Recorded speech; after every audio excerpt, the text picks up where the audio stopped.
Yeah, baby girl, you're so damn fine. No, wanna know it. Special delivery. I'm sipping on you like some fine wine, dog. When it's over, I press rewind, dog. Talking bands, I got it. Benjamins in my pocket. I traded my truth for some robins.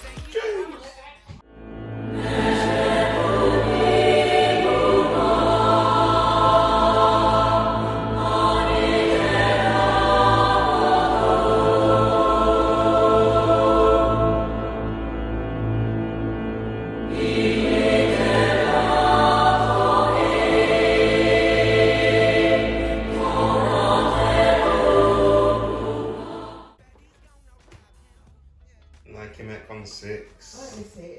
What size before you push them out? 9.5. Ooh, different. Gum sole. First gum sole cracks.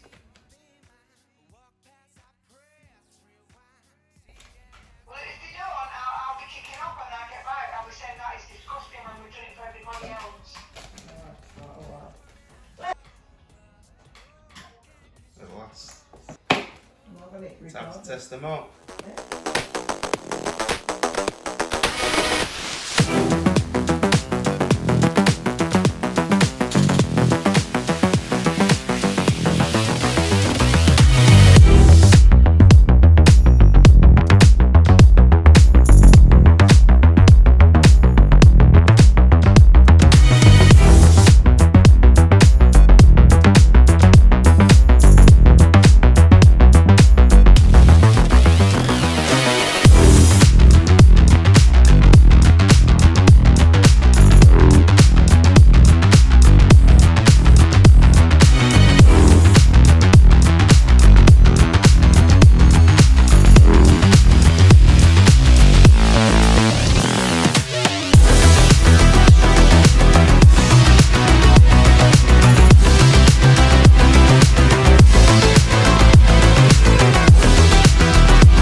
So here we have it, the review of the Metcon 6s. I've been wearing them about probably 6, 7, possibly, no, not 8 months. 6 or 7 months since the first kind of intro when I actually got them. So after a bit of wear and tear, they're looking alright. Say like I don't really look after white shoes, clothes. So that's what you always see wearing dog. So I'm gonna get started with in regards to comparing them to the Metcon 5. So should you upgrade from the 5? I'd say if your Metcon 5s are looking a bit like this, a bit wear and tear, the sole coming off, that's the worst thing about the 5s. I kind of enjoyed them, but they weren't very good with taking a beating, because these were the only Metcons I had at the time. So the toes kind of almost started coming off, got a bit scrappy around the edges. This started to tear a little bit, and the whole shoe just started to kind of come apart. And then when I upgraded to the 6s, got a pair, and then like a month later I got another pair, because obviously in the UK we're in lockdown, and obviously a lot of other places around the world. So these are just for indoor, like in the living room, because I don't want to mess up the floor to live in the house. So in regards to these, they're just pretty good. I've tended to wear these for literally everything, even my weightlifting, my squats.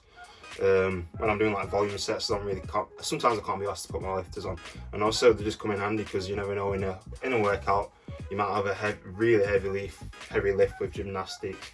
Say for instance handstand push-ups, you don't want to be wearing lifters all the time. I also set my PB in these for my snatch and clean and jerk.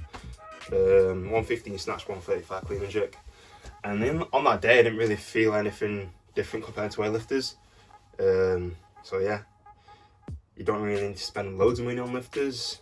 Maybe it's like for instance, if you're gonna buy pistols, work on that ankle mobility. I can't say that myself.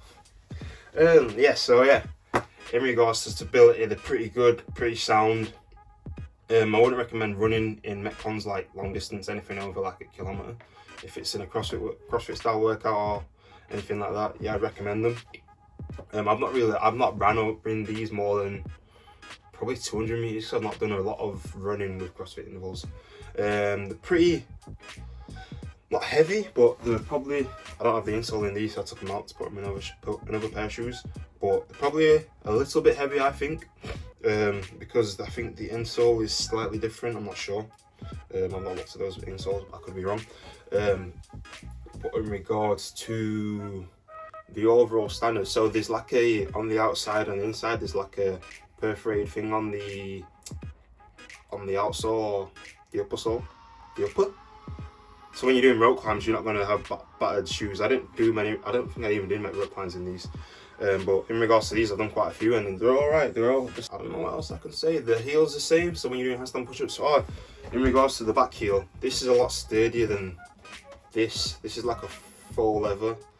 I think this is similar, but it's just different. Similar. I mean, sorry, it's similar, but it's different. I don't know how, but it just is. It's not much different. The soles looks exactly the same. Obviously the Nike badge logo being there, tongue there. That's about it. So I had to buy two because they were just so good, and yeah. So compared to the width of other shoes, like a Nano, I've only got Nano 2s. I've not tried any other Nanos on. But with any shoe, they're a little bit narrower at start, but compared to Nanos, it's not something you'd wear for specifically having wide feet. Like the Nanos and the Metcons are probably the same. So I don't get too bothered about having wide feet. I'm very flat footed, and I've got pretty wide feet. And in the Nanos, I wear 9.5. And in the Metcons, I've always worn a 9.5. I used to wear 10, but I went to 9.5. So I've worn the 3, 4, 5, 6. Yeah, there's no 7 yet. Coming soon. But they're all pretty much the same in regards to width. If you're flat footed, you get away with these. That's what I am as well. So the review on these. Top tip: best Metcon 6s ever. And if you every now and then just look on different shoe sites, you'll find them on sale. I got these last year, like a few months after they actually released, and they was on sale. I think these were like 80 quid, and I got these for like 45, so that can last me another 2 years probably. So that's about it. Hope you enjoyed the review. I'm recording the whole time and yours is. You know what?